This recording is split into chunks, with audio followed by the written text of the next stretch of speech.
It's Big Board Sports with Roger Wyland on 104.5 The Team. Head coach Greg Gattuso joins us in studio. Then Greg and I will head to the brand spanking new Recovery Sports Grill out in East Greenbush for the taping of UAlbany Football Weekly to air on my 4 at 11:30 on Saturday morning. And that is that's cross promotion right there, Zachary. That's how you do it. Cross promotion, one to the other. Good morning, Coach. How are you? Good morning, Zach. How are you?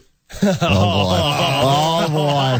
Hey, at least I went to Penn State. I'm just teasing. You know I love you, Ron. I know. Even if you ditch us, you know. But I got to tell you, when I got home, I turned on the radio. I had coached my team, and my game was at noon. So I get done. It's 1:30. I turn it on. I'm listening to Zachary By on the call on 104.5 The Team, and I hear 22-7 the halftime score. And I'm like, oh. I'm thinking, what's going on here? And then we know what happened. You're down 22-0, 22-7 at halftime, come all the way back for, I think, Greg, your signature win, certainly in the CAA conference. Yeah, I mean, it was a great win. Their seniors were 22-4 in the last 4 years. They've lost 4 games in the last 4 years in the field. They're very tough at home. Everybody around football knows it. And to go in and turn that thing around at halftime was really big. And you know, what'd you do? Yell and scream? Or no, what? I didn't. You never do. Not rarely. Not at halftime. Rarely. No, I just, you know, I don't believe in it that much, and I used to, and I, you know, you just don't see reactions that I like, and I mean, I believe in, you know, positive reinforcement and teaching moments as much as I can. You know, I just told him at halftime. I told Mark Menson walking off the field, we're better than these guys, you know, and I knew we had a chance to come back. You know, I think the drive before the half, number 7, you know, you've got a young quarterback out there. I mean, the season's on the line, really. Any chance we have of the playoffs, we could finish in over 500. All the things we're trying to get done. The kid takes us 89 yards for a touchdown in 2-minute drill, and completely changes everything. And what a pass that was to Crockett. I mean, perfect timing. He throws it. He played well. You know, I've said all along I like our 2 young quarterbacks. The problem is they're just young, and they haven't had that learning curve. You know, they just don't have that time sitting watching an older guy do it for a year or two, and that's hard. So they're learning on the fly. I actually thought he played exceptionally well. I don't know that you could play better than that in your first start, you know, without tons and tons of practice. And you know what? We're kind of bearing the lead here because the lead is Elijah E.B. Togan-Hanks. I mean, 298 yards on the ground on 39 carries, which is a school record. Got to go back to 1975, and Tom DeBlois, long before my time, had the record, and now it's broken. But what a job by him and your O-line. Yeah, he's the O-line. You know, when we pick offensive, defensive players, we went with the offensive line this week. And to EB's credit, he came up afterwards and said, "Coach, I'm so happy you didn't give it to me. They deserved it." They played really well. You know, EB ran extremely well. Sure. I mean, it was a dominating performance by him.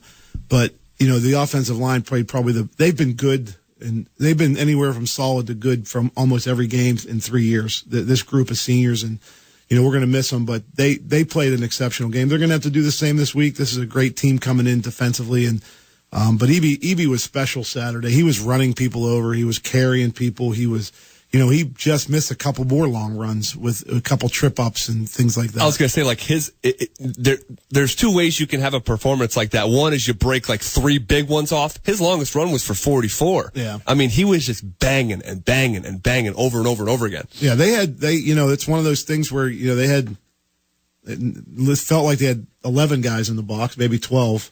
But he made the first guy miss. I thought the big thing we saw with the front people, and I'm going to include Anthony Manzo-Lewis and Nick Ketter in that because they both were outstanding in the game. They were knocking some people back, which screws up the fits. There were a couple of the big runs.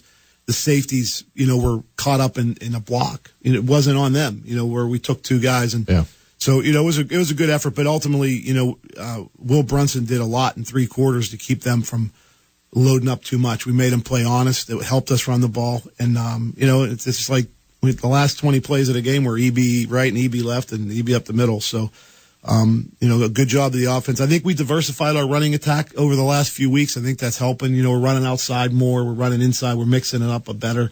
And I think that, you know, this is who we're trying to become. You know, the quarterback's a big part of the equation because when they load the box, you got to be able to throw the ball. And that's what Will did. 1 o'clock kick, Saturday, Stony Brook, final game of the regular season at home. What needs to happen here? You need to beat Stony Brook, and then how does everything else have to fall into place for you to make the playoffs? Well, first off, it's going to be a beautiful day Saturday by the forecast, and we hope that our fans are going to come show up, man. They have no idea how instrumental they are in helping us really have an opportunity to win, and they're cheering and being there. It'll be great. So hopefully we're going to get a great crowd, great fans, get our students out. We must win and be concentrating on that game, but we have a legitimate shot to get in the playoffs here.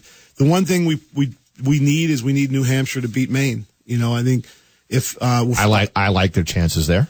Although Maine, they just beat Stony Brook. Maine's tough. Maine beat Stony Brook, right? Yeah, New Hampshire beat them, and New Hampshire's it's a tough game. It's hard to play at Maine. Maine's a tough place to play.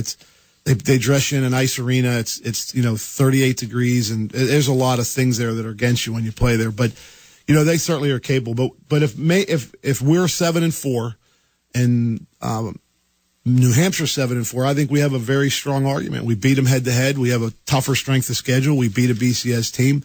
They didn't even play Richmond or Villanova. They've had a much easier conference schedule. The only thing they have over us is they'll have more conference wins.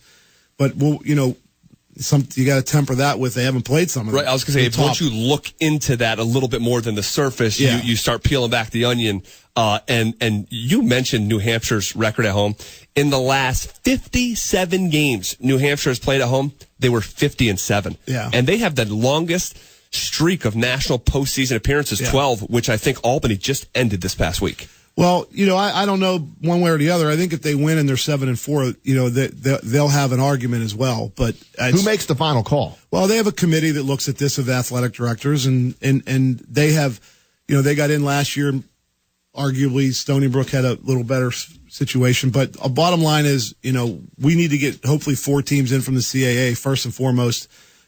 Our conference is so tough that if we win Saturday, we could end up in 5th or 6th spot, which is a good improvement, but it just shows you how tough the conference is. You got a lot of people doing really well. So if Maine wins, I think Maine will go, but I think that, we still have an argument. We have strength of schedule. There's some national things going on that, with Montana and there's a bunch of teams in our situation that need to win a game and they need a little bit of help. And, so we got our fingers crossed, and we got to take care of business first. It won't matter if we don't play a great game. And what kind of game do you expect from, what is the matchup like with Stony Brook? Stony Brook has beaten North Dakota this year, which is a top 10 ranked team.